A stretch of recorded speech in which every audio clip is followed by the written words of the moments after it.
another From where? From whom? from Vicky Evans. I heard about you from Vicky. Okay. Yes. Yes.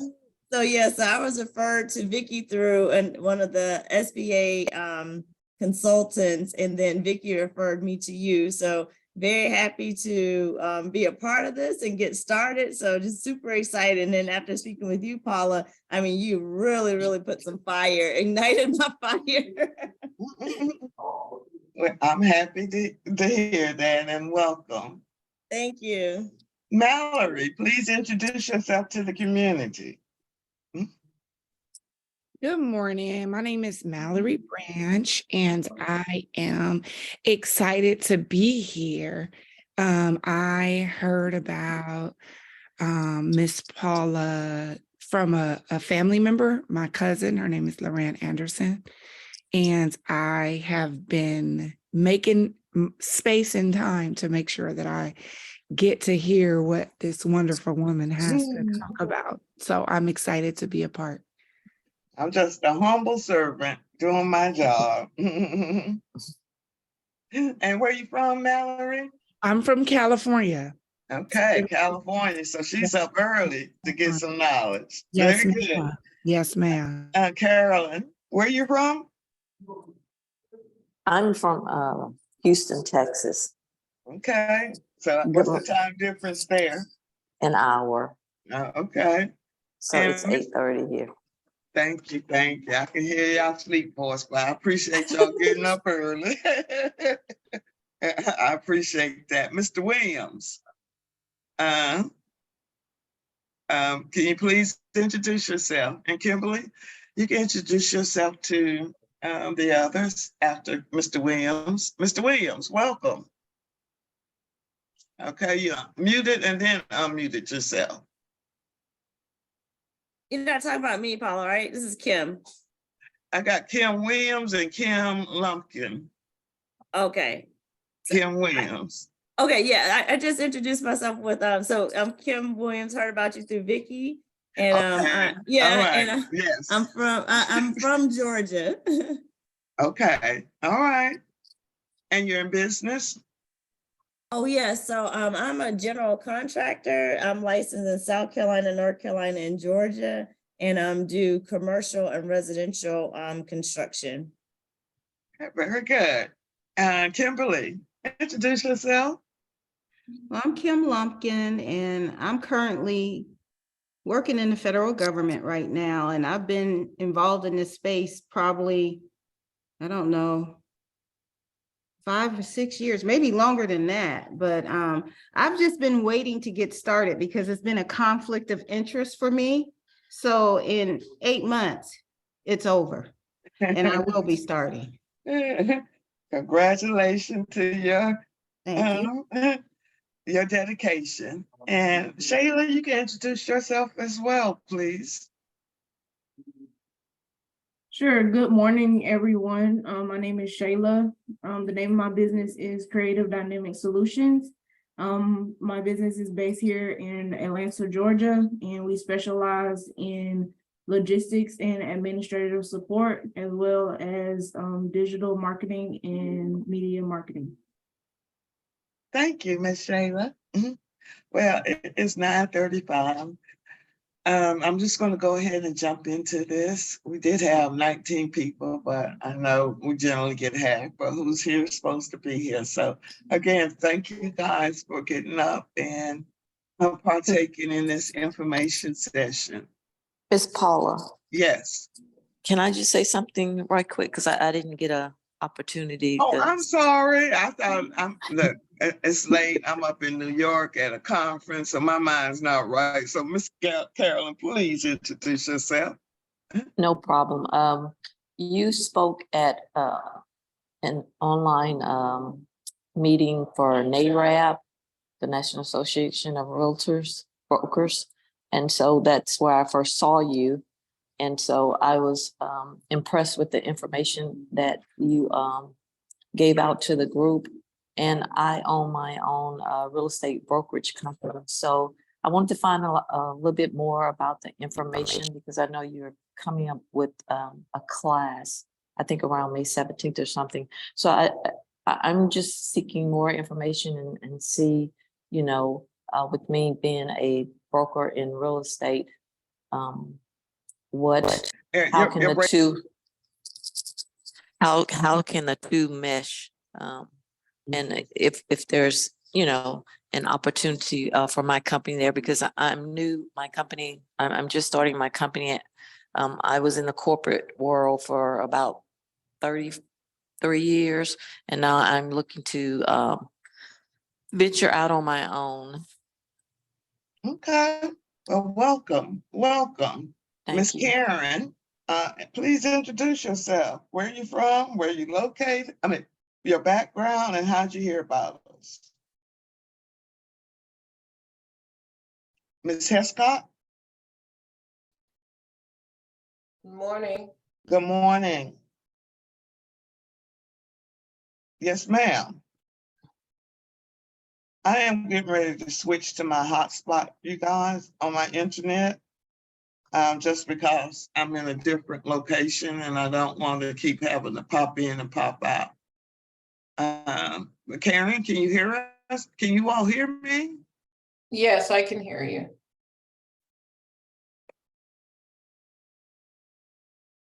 Okay, but I'm getting.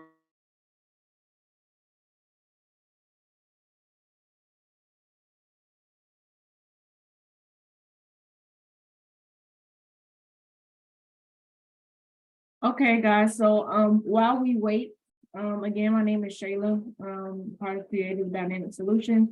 I'm also part of the GPI team.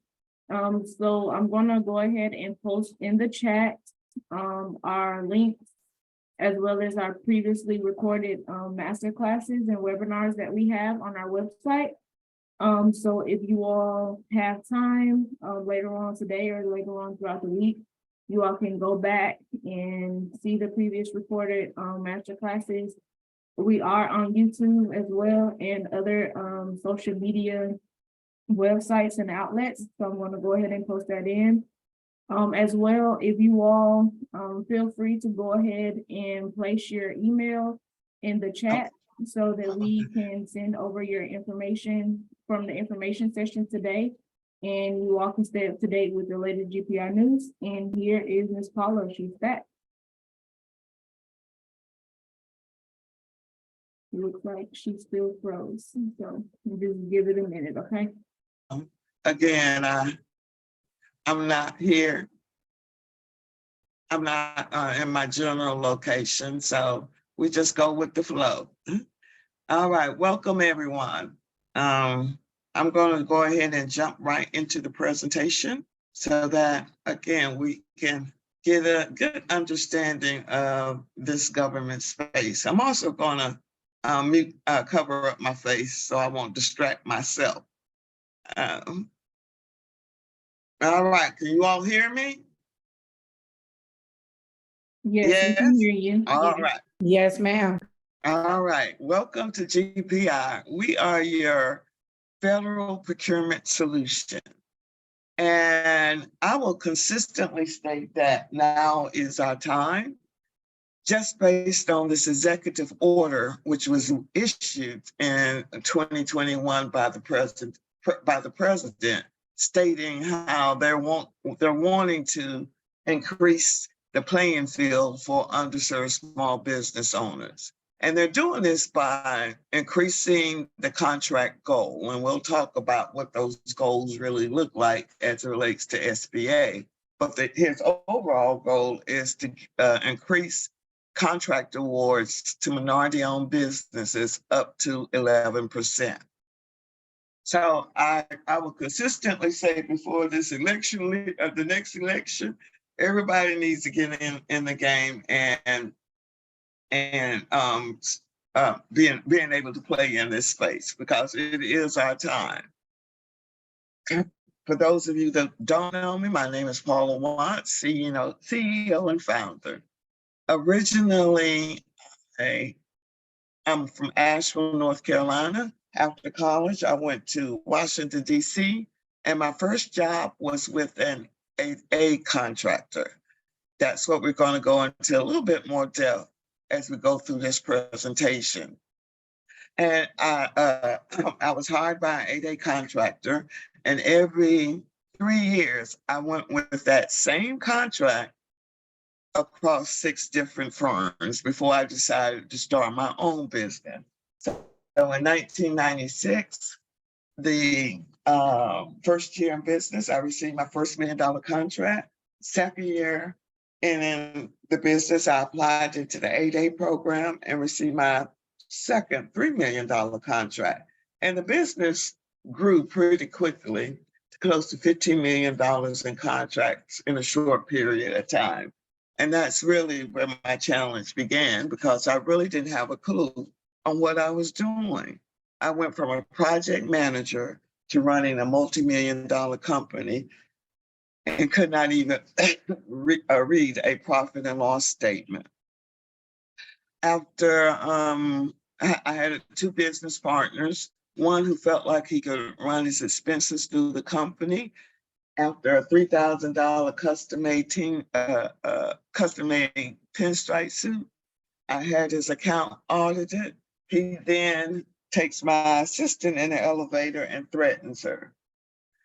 After that point, I terminated him. He then conspired with 2 employees to sue me and the other partner for sexual harassment. So for me, all of that training, I guess, was for this day, because I had no idea on how to protect myself.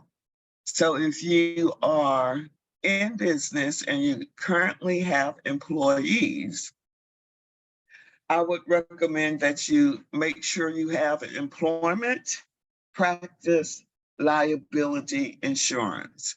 Had I had that insurance, that would have covered my lawsuit and attorney fees. That's what eventually closed the business. I had no more cash flow to operate the business. And that really pushed me to my new passion, because I didn't want anybody to go through what I went through. So I volunteered as a SCORE counselor for 2 years, which was a resource partner of SBA. Created a training workshop on government procurement with underscore. After 2 years there, ran out of money, applied for a position in SBA. And the position I applied for was in Philadelphia. And that's also the office that processes all the 8A applications into this program. So I was able to get an insight from those individuals who are working on the applications. What are you looking for? Why are some of these firms being denied? My job and role was to service the businesses once they got into the 8A program. After 4 years in Philadelphia, I transferred to Atlanta, Georgia.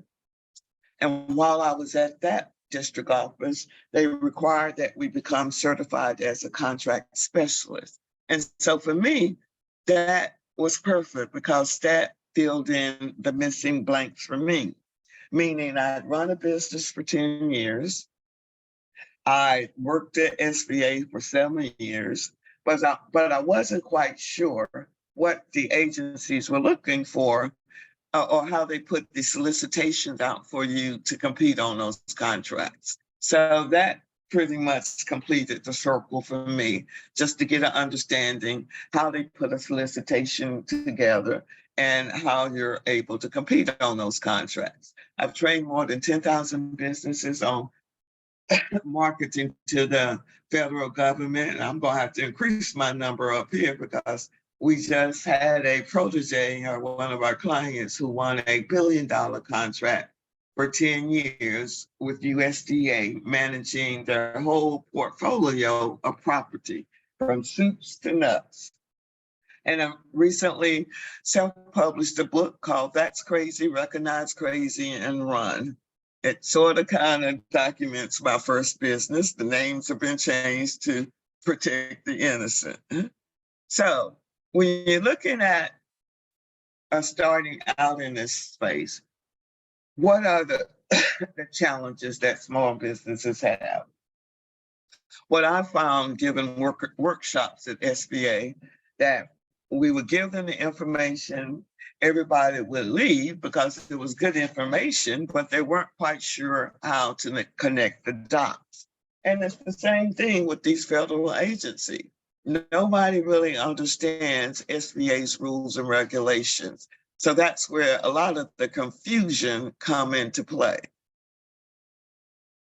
What are the barriers for small businesses entering in this space? Understanding the government language. Government uses a lot of acronyms, and government is assuming that you understand what those acronyms mean. Understanding the government processes.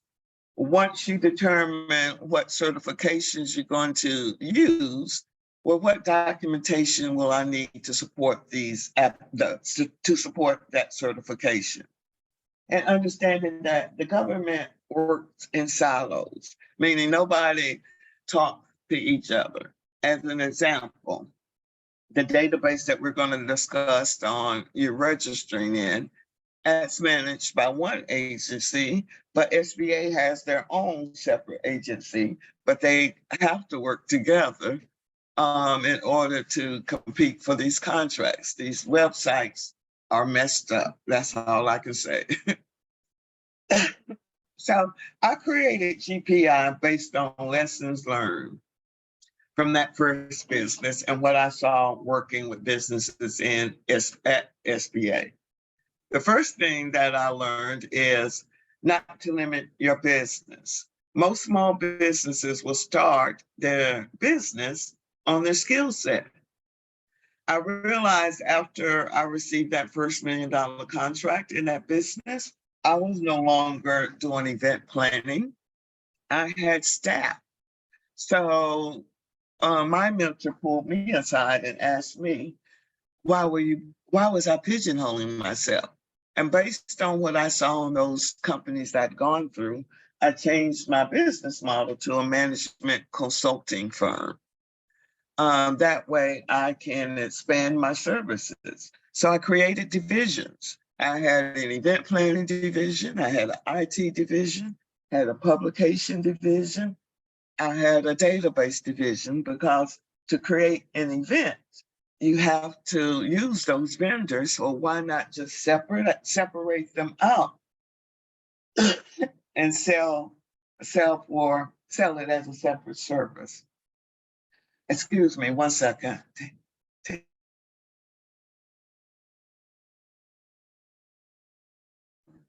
The second component to this is understanding collaboration is key. All of SBA's programs and these federal contracts are designed for you to collaborate. The challenge for small businesses is no one has taught us how to collaborate.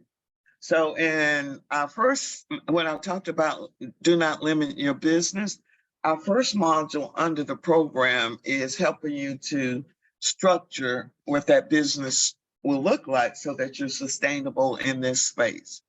The second module, we actually put you into teams so you can understand the power of working together. It's too hard to do this by yourself. Third thing is understanding that you must have the infrastructure to support the contracts. Anybody know what I mean by infrastructure? Anybody? Y'all can unmute and answer. The foundation.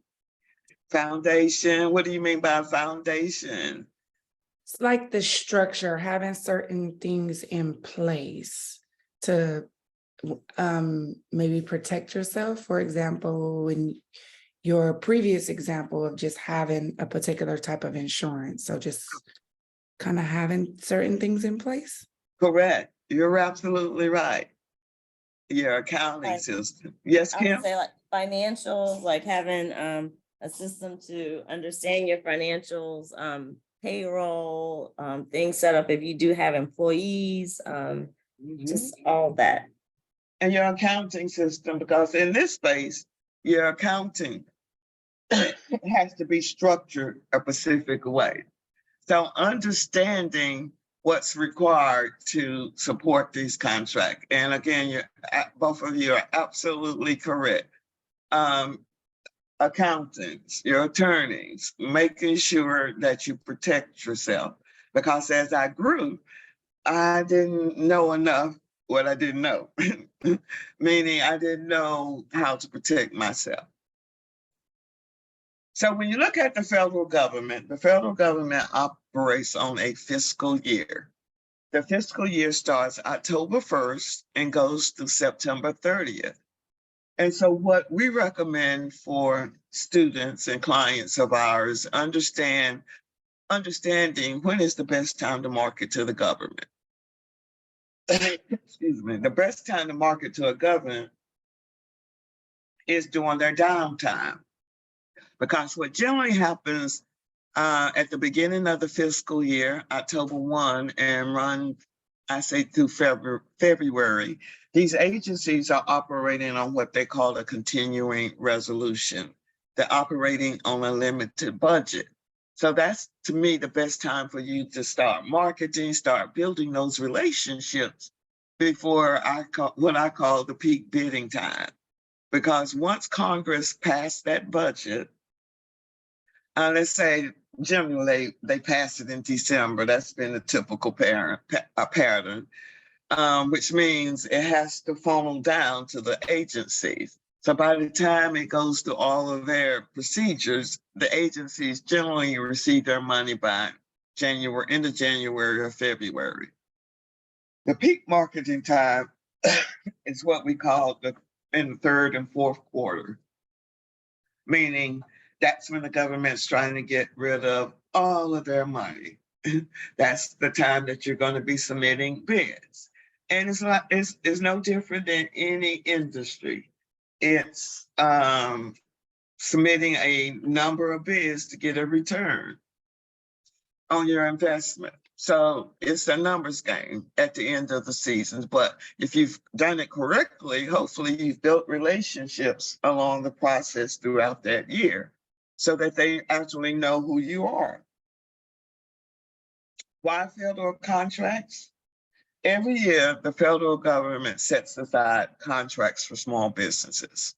23% of contracts are gold to be met for small businesses. SBA keeps a scorecard on how these agencies are doing in awarding contracts to SBA's set-aside programs.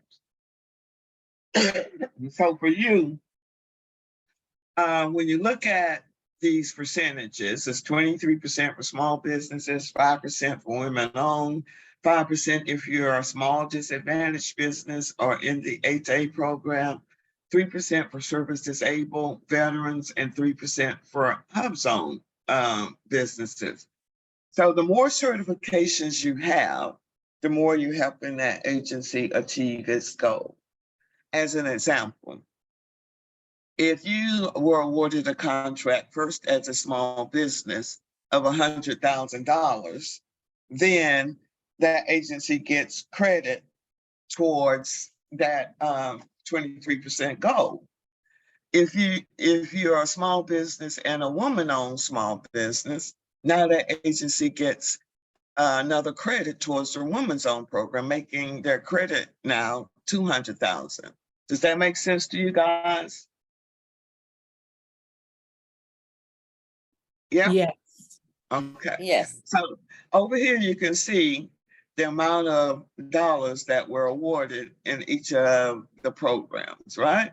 And it's a whole lot of money.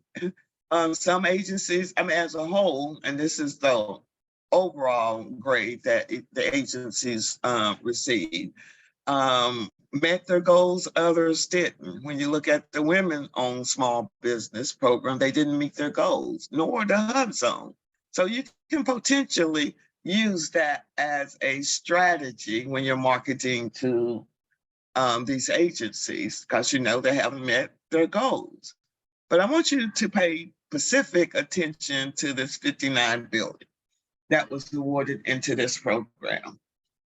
The 8A program, again, I'm going to go into depth about that program shortly, but I wanted you to see visually what agencies were awarding contracts under this program. And you can see the agencies and the dollar amount, as well as what industries are these agencies awarding contracts. So I just heard we had a GC online, so you can see the dollar value that was awarded to firms in this program.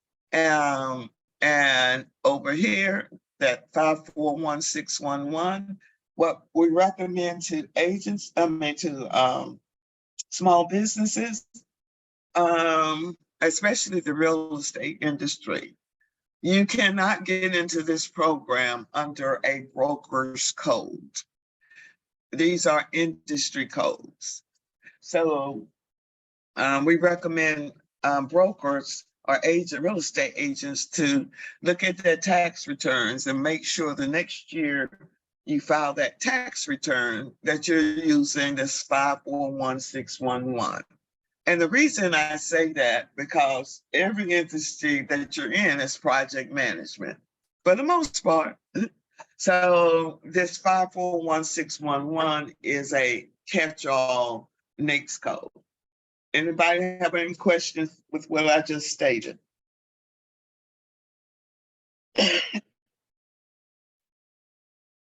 I told you all to look at that number under the 8A program.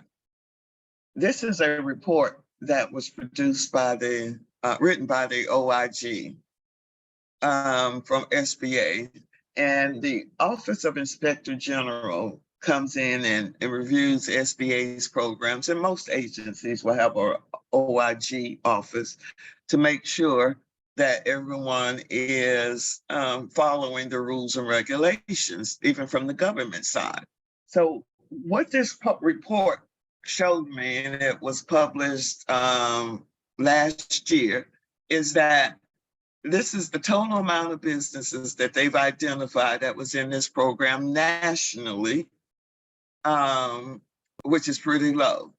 So when you look at 4,900 business, and you look at how much, 59 billion, that was the 59 billion that split. It was given to those few business owners. So it's a whole lot of money in this program. And again, they stated the president's goal in increasing the amount of contract awards by 2025. I'm visual. This also came from the report. It identified the number of opportunities that were being awarded in the state of Georgia, and which I pretty much realized when I was working at SBA, that the majority of businesses winning contracts were coming from out of state. For one, it was limited competition. So when you look at the state of Georgia, can someone tell me what federal agencies are located here? Anybody? Come on, talk to me, y'all. I'm not sure, would the CDC count or no? Is that not federal? CDC, and what else is here? I don't know. It's 5 military bases, right? Fort Gordon, The VA, VSS, Warner Robins. yeah, every city is going to have a federal agency, whether it's a federal courthouse. All of them needs support. It's a contract. Military base, always a contract. And so you can see what is occurring here based on this pie chart and this information I pulled from this database, that the Georgia participants only received 30% of the contract awards. 70% of them come from out of state, which again shows you that you don't have to be in your state to win a contract. The government is worldwide. That's what makes Alabama But you also look at, there's only 58 firms in the entire state of Alabama. So for me, that could be a potential marketing target because you're not competing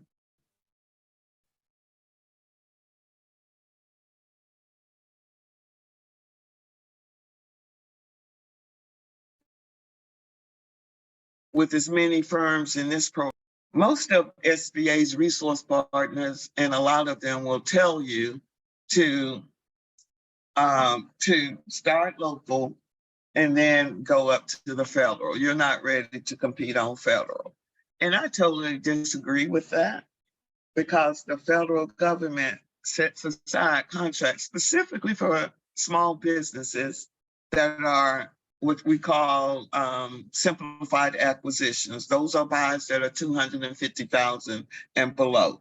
And that's what we're training you to start going after when you get into this program, so that you can start small and build up. And you're not going to be competing with as many people as you would on a local level. So that's why I encourage businesses to start competing on the federal level. And you can see here the amount, this was pulled last year, but you can see the amount of opportunities that was posted on any given day.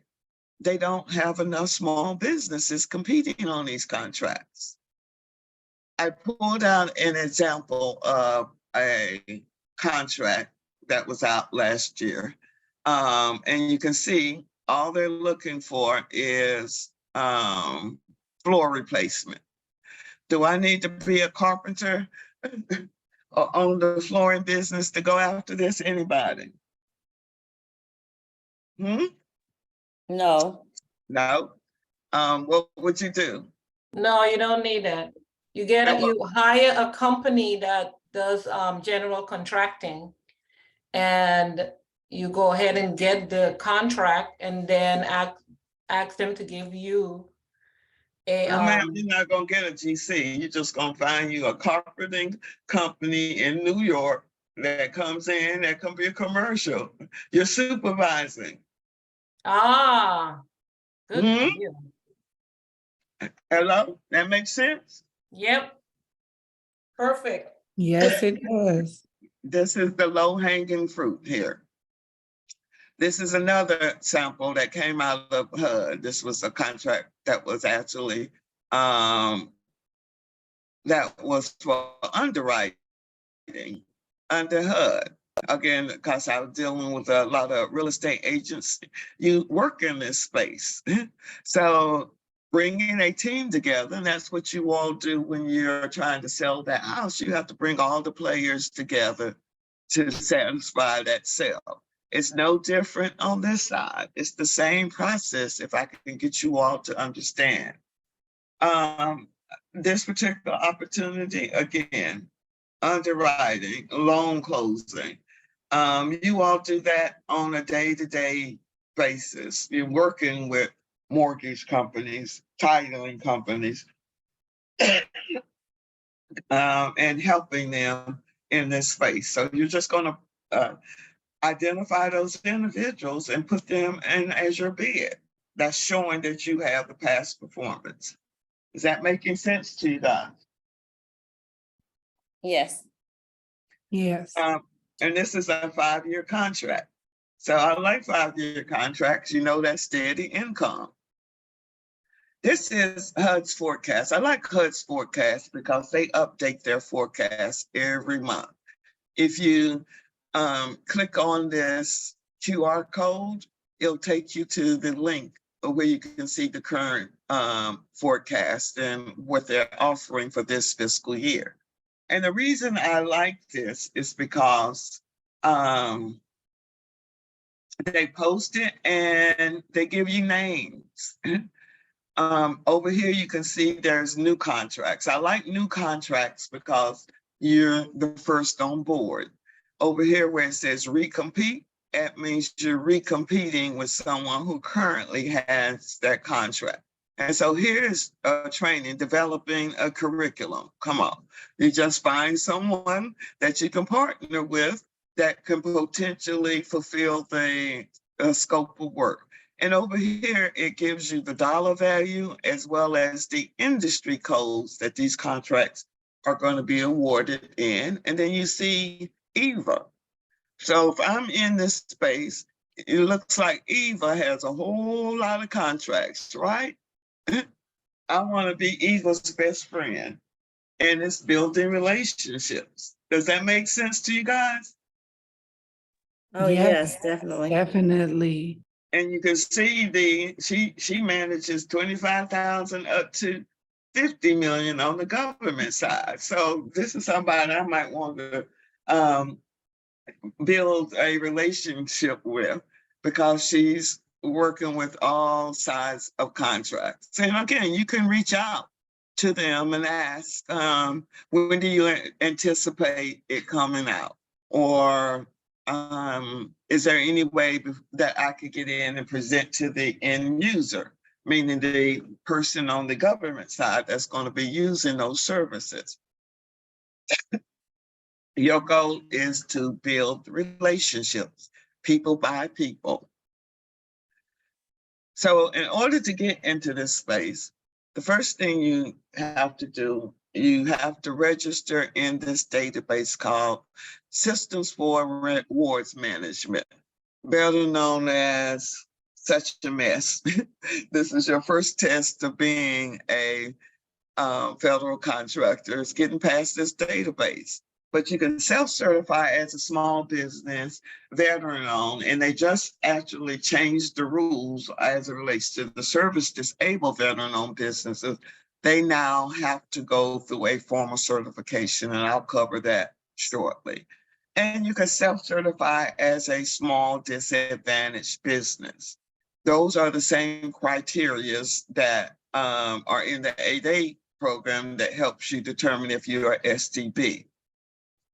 These 4 programs are the formal programs, meaning you have to submit an application into 8A, into SBA to be approved. One is for business development, which is the 8A program. The Hub Zone program is designed for communities. And then you have the Women Owned, which is still recently new, its own program, and then the Service Disabled Veteran Owned program. So all of these programs require approval by SBA. When you look at the 8A program, the 8A program is primarily based on 2 areas. Whether you're socially and economically disadvantaged. You're in this program for 9 years. And while being in this program, it allows you to go to any federal agency, and they can award a contract up to $4 million in a single award. These are called sole source contracts. Can I get an amen from the church this morning? Amen. Amen.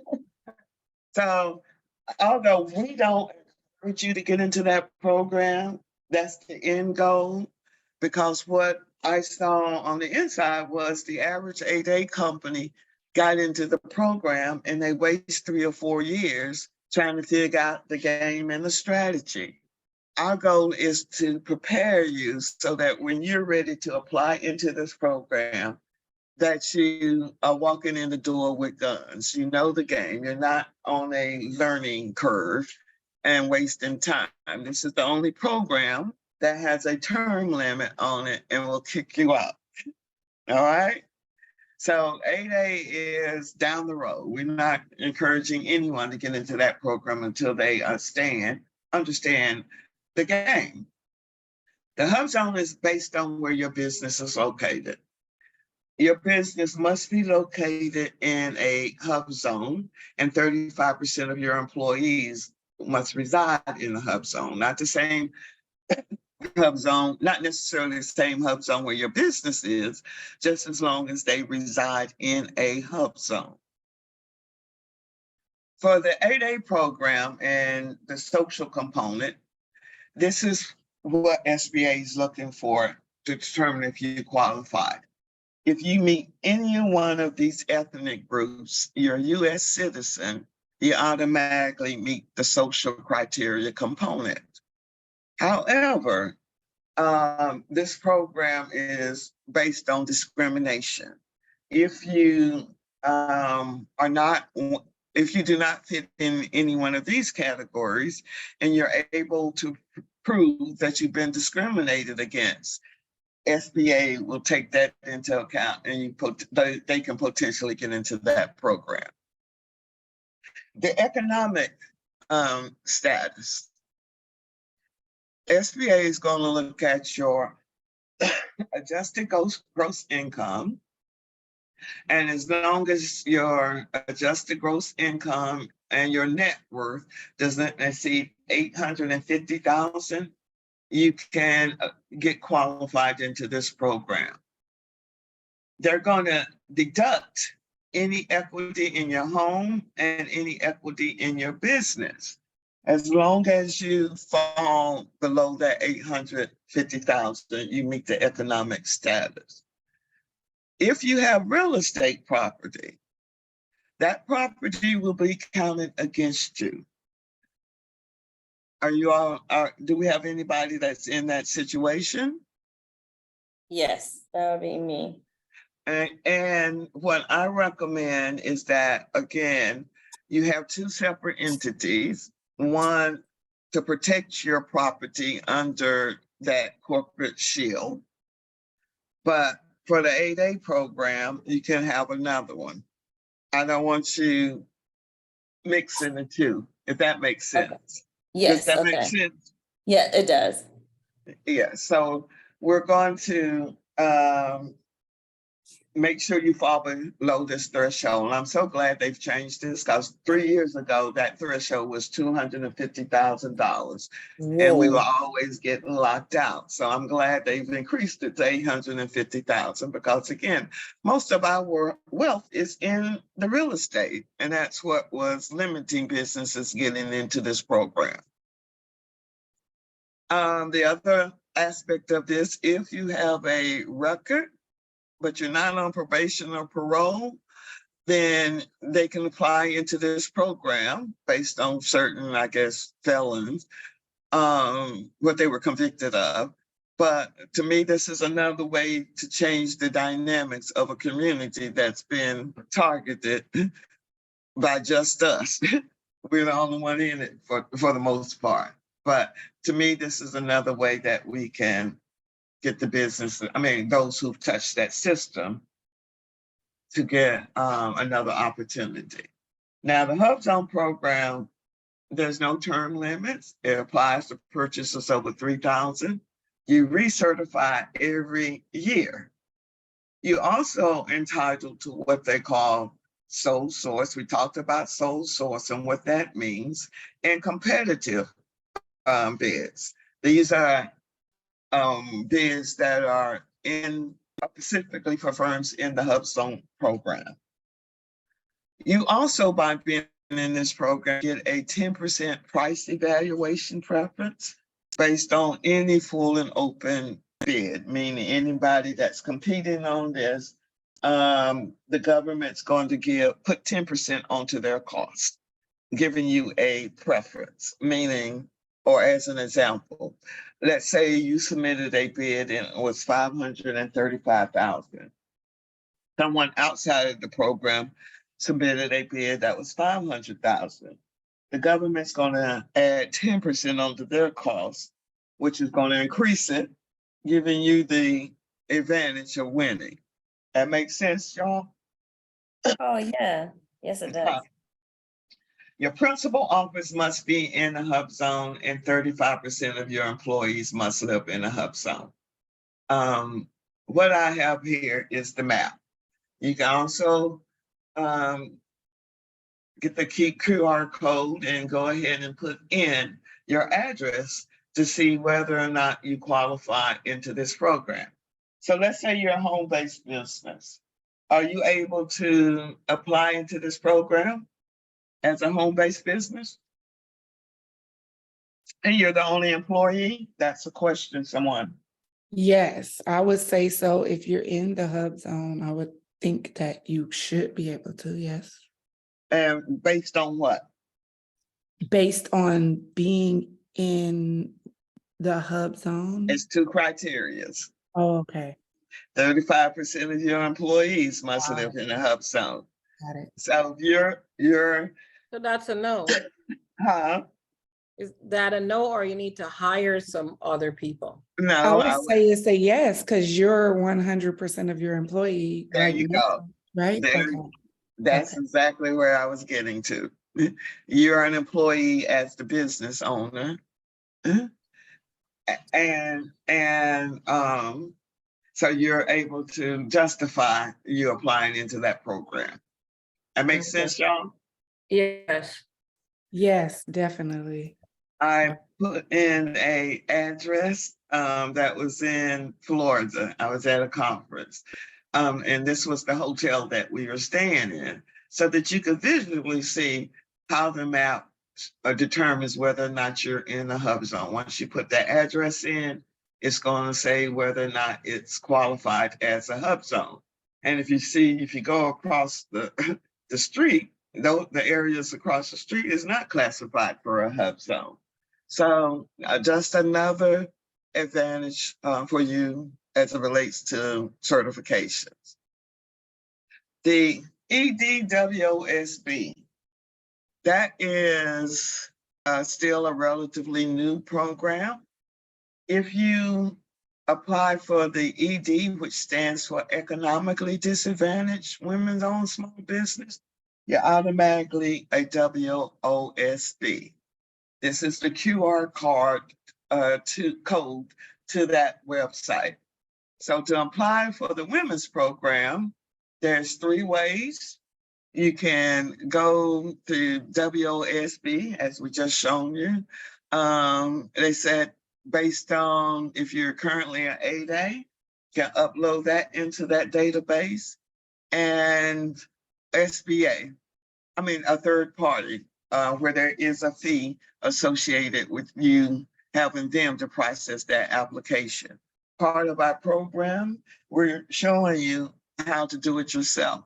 You can save your money and you can upload it and update it as you see fit, as opposed to depending on a third party certifier. I'm not sure what's going on with my throat, you guys, here. Post-nasal drip. Do you have some water? Yeah, Yeah. I am. Okay. Okay. Thank you.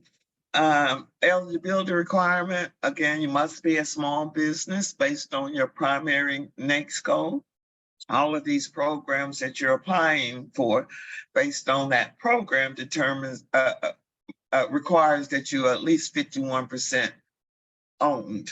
That's for the women's program, for the 8A program, not the Hub Zone program, because the Hub Zone program is based on where your business is located.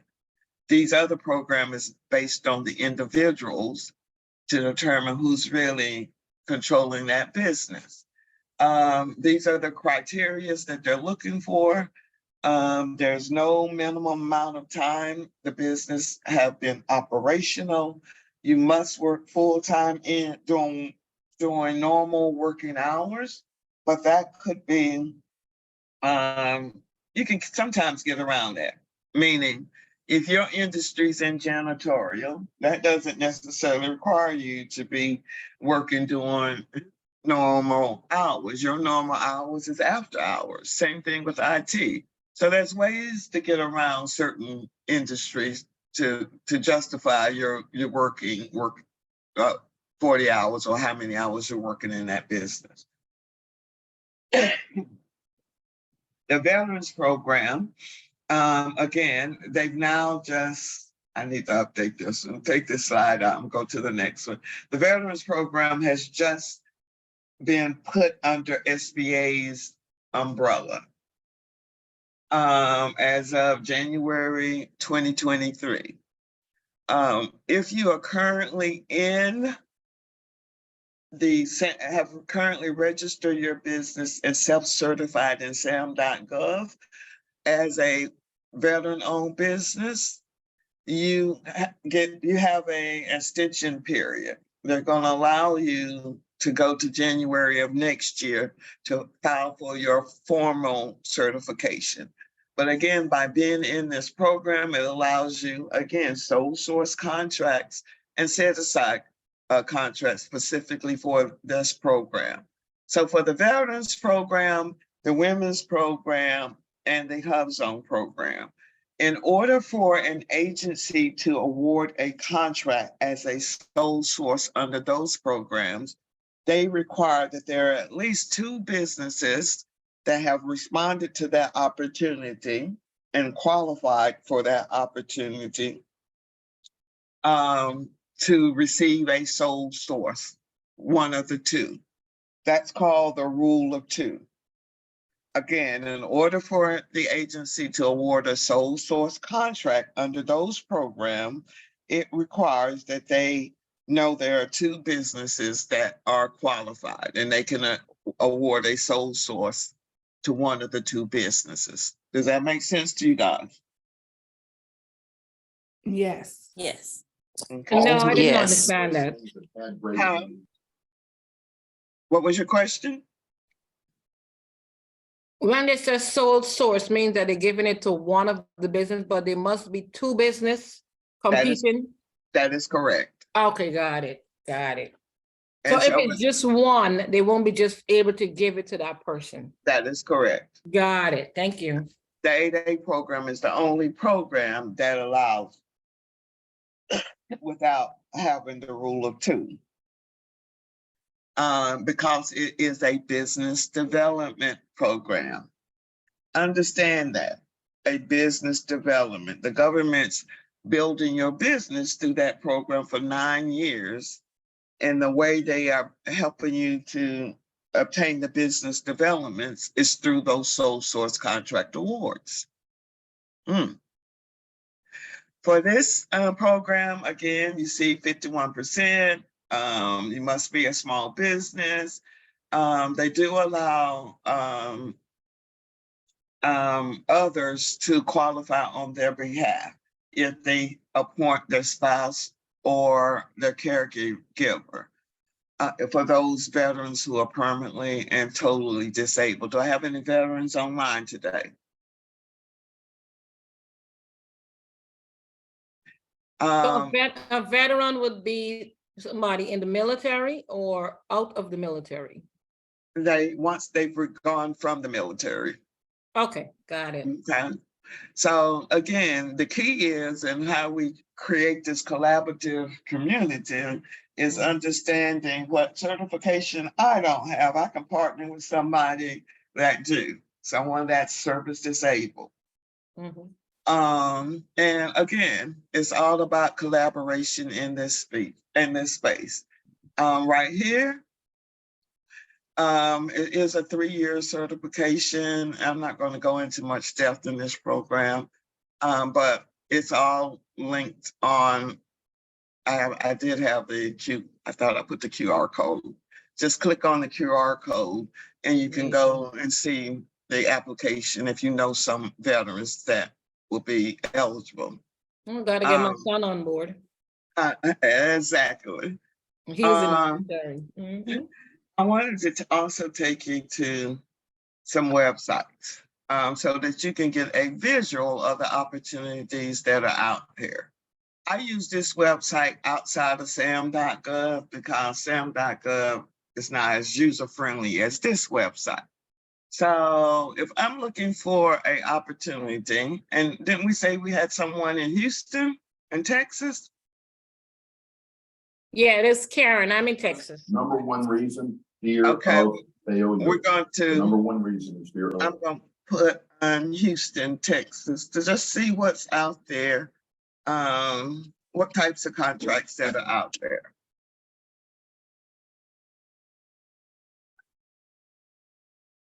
So this is just join a general. They got grounds maintenance at the cemetery, right?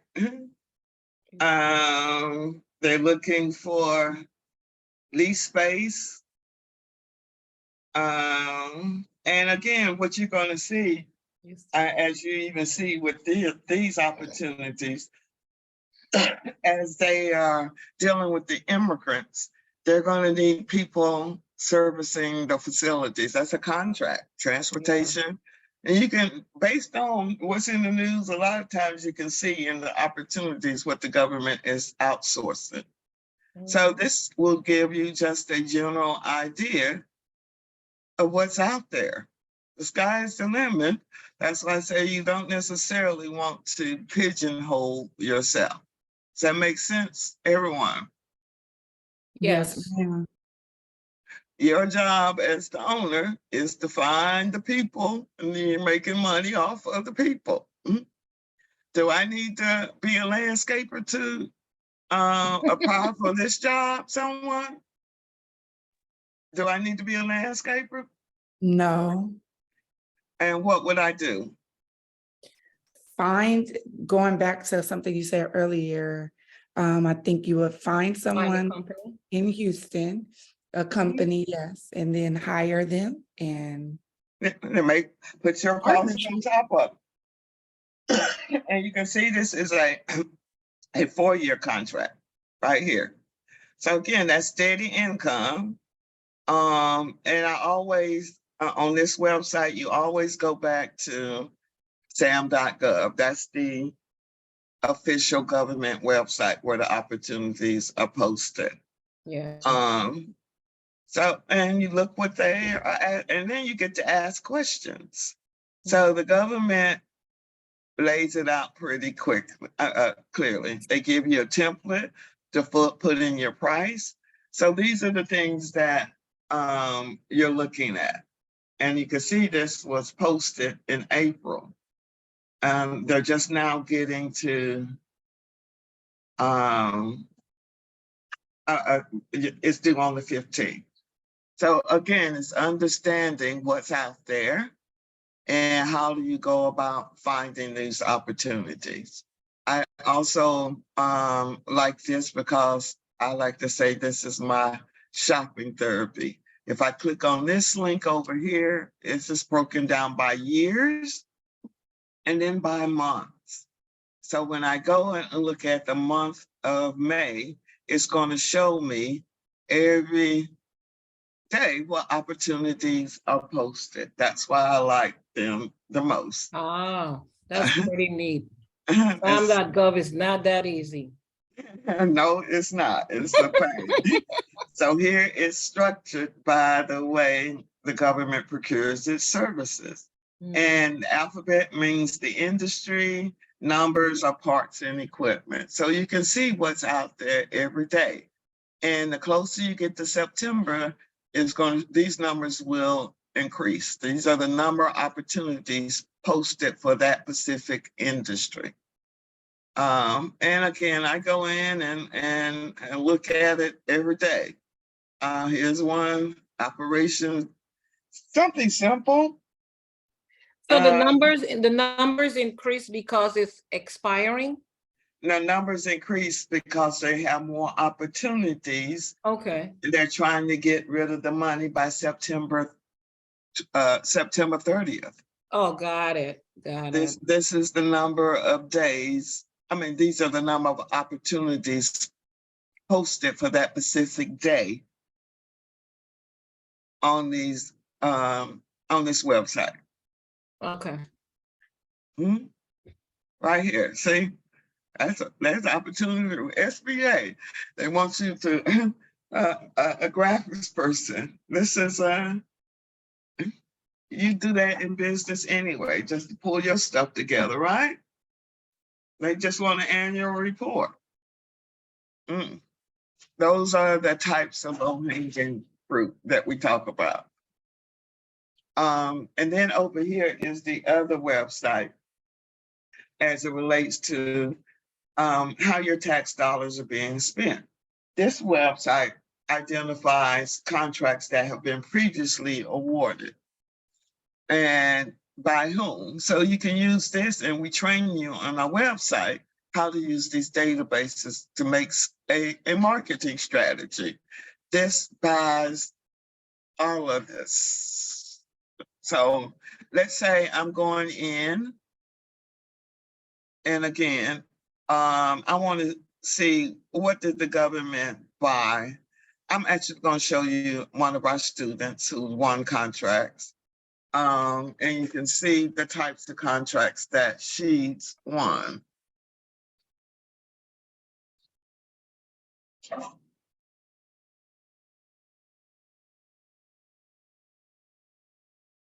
Okay, so hold on. This is hers. She's her very first contract was with a 3-day meeting space. You can see she got lawn maintenance, she got a dry cleaning contract. Right here was her first contract where they wanted her to set up porta potties in Texas. She's here in Georgia.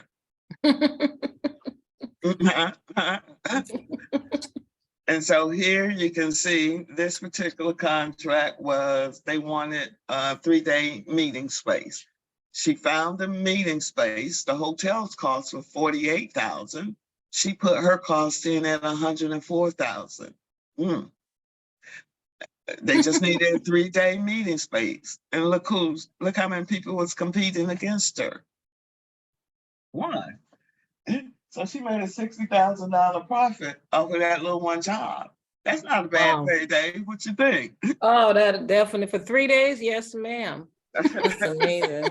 See, it was only for this a 3-month contract. They had the event in September, and she invoiced and got paid 2 weeks later.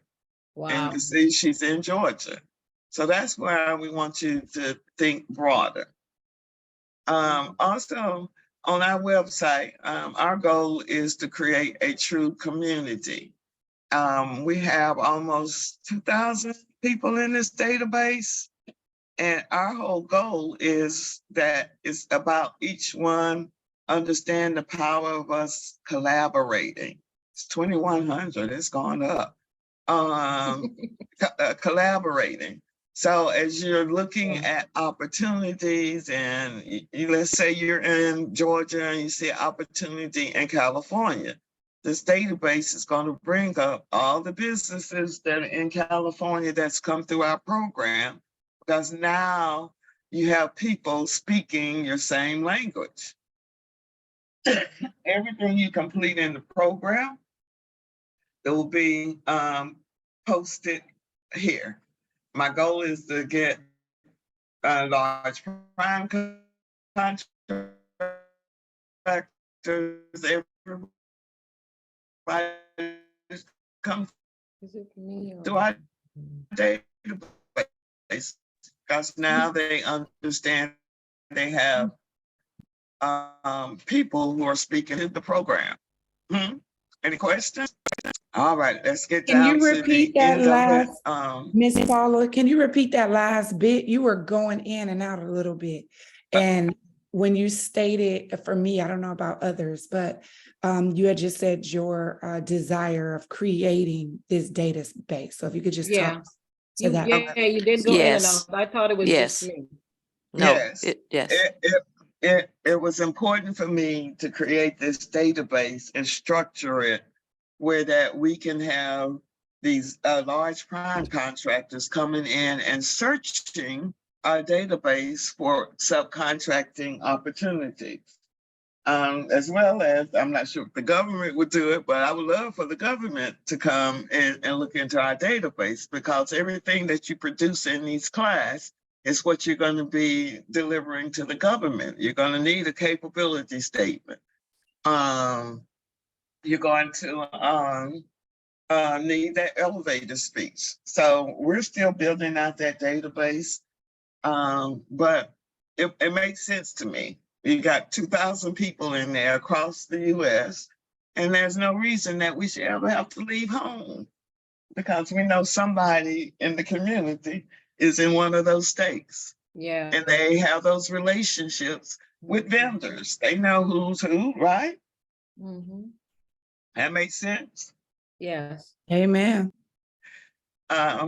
So our program is broken as actually 18 weeks. We're no longer doing the 24 weeks. We were able to collapse the program into 18 weeks just to make sure we retain people. It's almost like a master's class. We also have 7 trainers now, so GPI has grown.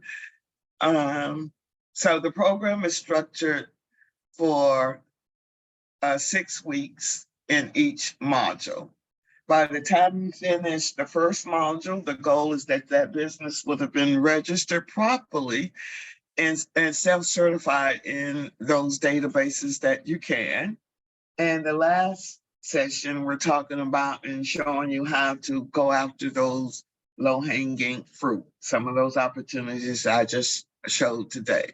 The government-ready module is when we're putting you into teams and helping you to create a marketing strategy as it relates to how you're going to partner, team, understanding the power of teaming with those who already have contract. Third module, contract ready. It's all geared towards the all small mentor protege program and the 8A, where we've provided you with a template business plan that you'll need to apply specifically in both of those programs, but more importantly, you understand how to go about finding a mentor. Ideally, I would like for you to have a mentor before you get in the 8A program. You just use the 8A program. That way you're going into the program with steroids. You've already been approved. And now you can leverage both programs to your advantage. The next session is going to start next week from 8 p.m. to 9:30 p.m. You're meeting with a live instructor. Mr. Farmer will be the one that will be training you guys. He's currently managing managing a company. He's a vice president that's over $200 and $300 million contracts. It was important for me to bring in people with more experience and different backgrounds. I can't get you to 200 million. I was only able to get to 15 million. So I wanted to make sure that you all understand or have the pathway to get to those $200 million contracts from a different perspective. So the classes are held 8 to 9:30 p.m. Eastern time each week. It's recorded and you'll have lab and homework assignments. But those lab and homework assignments are applicable towards your business. And we recommend you spend at least an hour or 2 outside of the classroom because it's pretty comprehensive and you're not going to necessarily process all the information that's been given to you during that hour and a half. For additional support, we have office hours on Tuesday from 6 to 7 p.m. And for those who may be challenged with the technology, we have lab sessions so we can help and walk you through some of these websites on how you maneuver them. Included in the program is all these templates. I took everything from that first business and created templates so you don't have to reinvent the wheel. So can I get an amen from Ms. Paula on that? Amen. We want to make sure you dressed up and look like everyone else. So these are some of the things that you will be having to finish in the first module. We're going to help you create a business model. And like I say, you're going to get dressed up and look like everyone else so you can go to the prom. But you have to understand what your business foundation looks like and how you're going to market it. So that's what we're helping you through in that first module.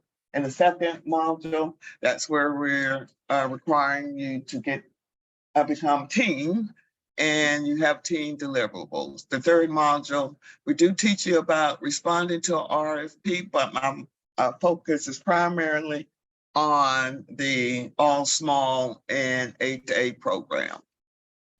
This is the QR code for my book. that's crazy, recognize crazy and run. If you like to purchase it.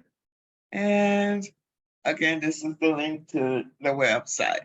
We currently only have 6 slots remaining. So I would recommend, if you're trying to get in this cohort, to go ahead and register. And we cap it at 25. Okay, do I have any other questions? Ms. Paula, I Yeah. have a couple. Can you explain, it was on one of, not your earlier slides, but at the end, when you had on there a maximum of 2 people, a team, or? Oh, yes, what- ma'am. Thank you. If you choose to bring in a second person, that person will only have to pay $1,000 with a maximum of 2 per team. Okay, That's Am I- another, no, go ahead, I'm sorry. that's just another way to, again, try to minimize your costs. And my second question was, you were saying you only had 6 slots left. When will be your next, I guess, class? If It you're will not be able to get in this class, June 14th. June 14th. Okay. Anybody else with questions? I have a couple questions. So if I plan to attend a session, a 18-week session, would it be recommended that I, what is it called? Get into SAMS now, or do I wait Yep. and?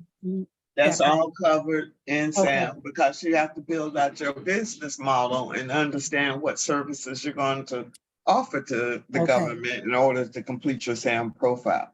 So do not proceed with anything until I Correct. start. Okay, perfect. Correct. Thank you. I had one more question, Ms. Paula. This is Yeah. Carolyn. Now, don't think ill of me, but if one of the young ladies on the meeting with us today, like if they, like my Yes, brokerage right ma'am, I'm going with you. That's the first step of being a business person. Yeah, Like- anybody want to team with me? I like it. Right, because So, I'm a please. one person right now, my brokerage, I'm an individual right now. And if, someone doesn't have someone in their business and their individual, if they would be willing to team. I don't know. But I mean, is that I'm in, something? Carolyn, we can check in. This is Mallory. We could definitely talk offline and see if it'll work out for the 2 of us. I'm down. Okay. Okay, I see. That's what I love. Out of the box. Very good, Carolyn. Any other question? Thank you, Miss Paula. Your information was wonderful. And I thank you for stepping out there, trying to get more minority people involved in getting into their own business and getting information and giving a helping hand out, because we really need that. I mean, we would have thought over time this was something that would continue, like on Black Wall Street and stuff like that. But that disparity gap is widening. And so I personally just want to commend you on your effort of trying to get more minority, especially women, into this side of the ball game, because this door has been shut for a long, long time. Because my sister, she's 70 something, and she tried years ago to do this, and she had a lot of roadblocks. So I want to thank you and give you my kudos. Thank you. You made my day. I want And to, it's- go ahead. No, okay. I want to second or ditto that, but also add, I think that, I want to appreciate your resilience in not allowing your experience prior to with anything you went through to stop you and not share the information. I think that, within the Black community, we were taught to kind of keep things to ourselves when it comes to certain information. And you're not doing that. You're choosing to teach and learn from the different things that happen to you. So I definitely appreciate that for, just generations to come. And that's what I think about, my children. How can I build for them so that the work that I'm doing and sacrifices that I'm making, that it continues to grow for generations beyond me. So I just definitely thank you. And I'm truly grateful and feel blessed to have crossed paths and to be a part. So I'm excited about this journey moving forward. Oh, thank you, guys. I'm And this glad is- you're here. Huh? Yes, Karen? And this is Karen, Miss Paula. I want to say how much I appreciate you. And like I think it's Mallory just spoke. I ditto that also. And my thing is I have a shipping company in Houston. And my thing is to leave a legacy for the next generation to come. I have a granddaughter and a son. And definitely, we have to stop allowing our people to having to start over. We don't have, and we see other cultures, when the kids get married, they give them a house. And we want to afford that also, and the resources are out there. It's just that we need people like Miss Paula to say, hey, let me train you, let me show you how to get into this space. I'll tell you a quick story. I have a guy that does procurement here. I met him at, I was a part of the Houston Caribbean Chamber, and I met him over there, and he does procurement for the government. And he called me one day with, they wanted to do some type of logistics down in, and this is FEMA, down in, I think it was Puerto Rico and the Virgin Islands. I had no clue what to do. I didn't know. And that contract was for 5 years, $35 million. I hadn't a clue how to begin. You know what I mean? And he wasn't willing to teach that, because some people know it, but they're not a teacher. So they don't really know how to tell you how to go about. So Ms. Paula, I certainly appreciate you. And like, we're living off what our ancestors dreamed for us. We don't have to go to the river and wash. We have washing machine. It's the same thing we can do for our children and the 5-6 generations to come. Thank I'm you so glad. so much.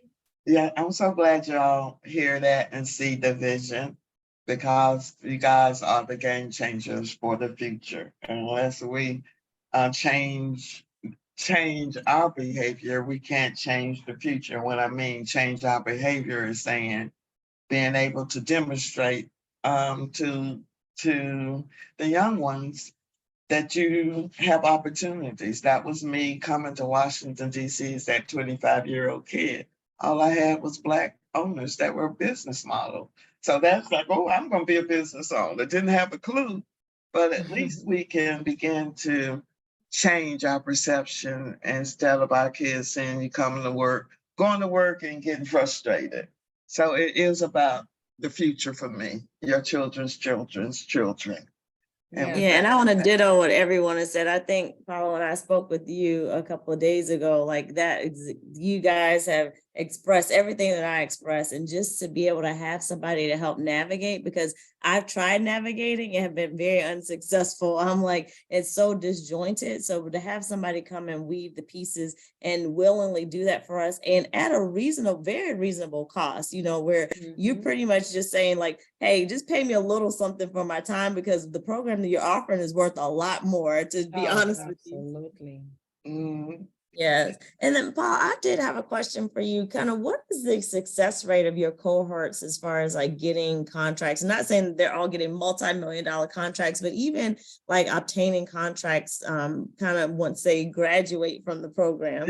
You can go on my business tube and you can hear, but that's why I don't you will never hear me guarantee you're gonna get all these contracts and all Right, this. right. Yes. But those that take it and run, I had one young lady start a business in 2020. She's on there. She set the bar for everyone. She's won in the last 3 years, almost 15 contracts. Wow.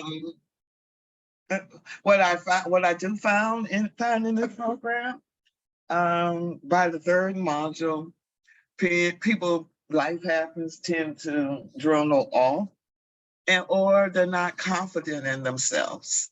They don't feel like they could do it because we've been trained to be laborers.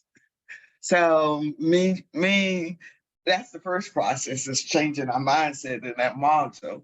And you understand that I don't have to know anything about that contract to win. Right, right. So, Okay, Ms. makes Paula, sense. can I say something? yes, ma'am.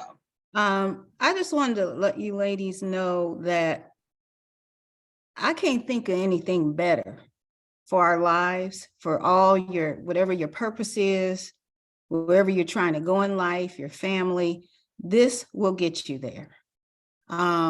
And I'm not going to talk long because I know we're over, but I do want to say the reason why I found out about Ms. Paula is one of her students got a contract at CDC. And I had never seen a brown face in the office of the director that won a contract. And I mean the CDC director. I don't mean the directors throughout our agency. And I spoke to her because I in-processed all her people. And I was like, wait a minute. And I'm going to tell you, they did not want her to have that contract. But guess what? She had an 8A. And it was nothing they could do. But I got in her brain and she told me about this. And the only reason I'm not doing it is because I work for the agency and I couldn't do it. But I'm telling you, this is the way. And one of the things that she said to me, just work, put your work into it, and the sky's the limit. Matter of fact, her words exactly. This is the best gravy train I ever been on. So I encourage you to pass the word, because I've been waiting, and Miss Paula can attest to that. And I get on these morning informational to keep me going. Not every time, but I introduce people to it, and I get on with them. But I'm not getting paid to do this. I'm just telling you, stick with it. Don't give up, because she can attest to you that I have not given up. And I ain't won one contract, but I am. And understand that it still is the foundation. And it's still a whole lot much more. That's why I've teamed with other people. Once y'all get the language, get the basic foundation, then what we're envisioning is passing you on to others. I have Attorney Chandler, who's on our team now, who's a master technical proposal writer.